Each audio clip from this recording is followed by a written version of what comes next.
What's up mga kabuhay OFW, panibagong araw at panibagong vlog. May nikay tayo na washing machine na spin na timer no sa motor niya. Ang problema nito mga kabuhay OFW, umuugong lang siya no. Kaya talagang ni-remove ko siya doon yung ano niya yung basket niya para diyan sa lagayan ng mga damit kapag nag-dry tayo.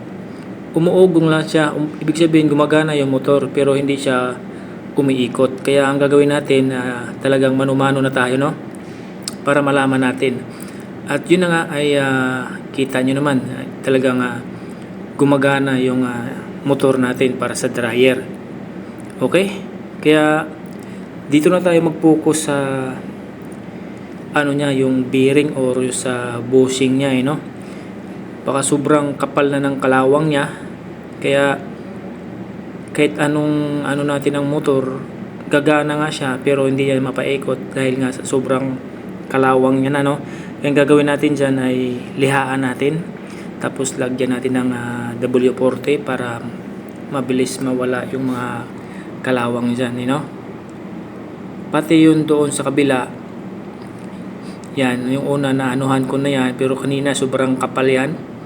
Yun ang dahilan niya, talagang di kakayanin ng motor natin na paikutin siya no. At yun na nga ay talagang yun na yung time na tapos na tayo, na-assemble na natin lahat. Kaya ang gagawin natin ngayon ay magti-testing na tayo no. I-check na natin kung ganun pa rin ba ang sitwasyon, kung uugong ba or gagana na ba. Kaya tingnan nyo mga kabuhay OFW para malaman nyo no kung ano talaga yung problema niya.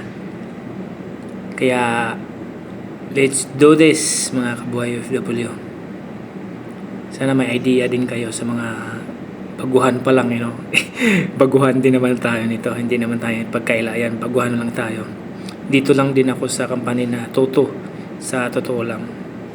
Lahat ng mga ginagawa ko dyan, hindi ko pa nagawa yan dati. Dito lang yan sa company na to.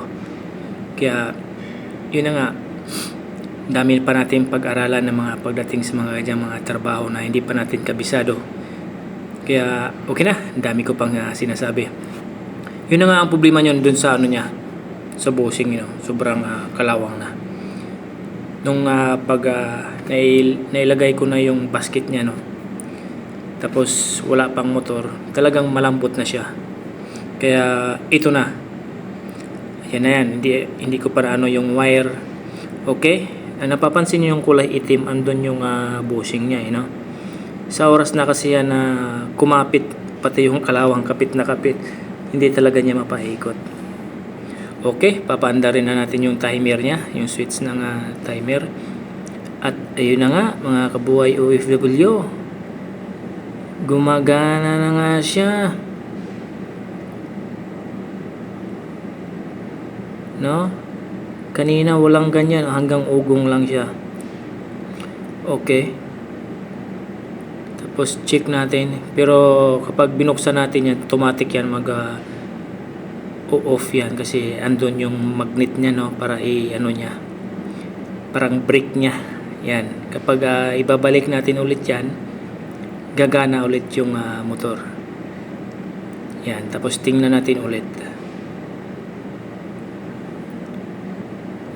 Okay. Yan na nga mga kabuhay OFW. Pati naman yung isa, andyan mga mayroon naman siyang diagram. Tsaka hindi tayo mawala dyan kasi tatluhan lang naman yung mga wire dyan. Isang neutral, isang line dun sa kapasitor, tapos isang starting sa kapasitor din. Yun lang. Kayang-kaya nyo na yan mga kabuhay OFW. Lalo pag may diagram at saka kabisado nyo na yung mga ganyang galawan Kaya tayo sa mga ganyan, nangangapa pa tayo kasi baguhan lang tayo. Tsaka dito sa mga ano niya, yung sa wash timer niya, dapat nasa mga 6 na kilo lang. Dun sa dryer niya, dapat na 5 kilo. Siguro, alam mo naman mga ibang lahi minsan talagang tudo-tudo din walang pake.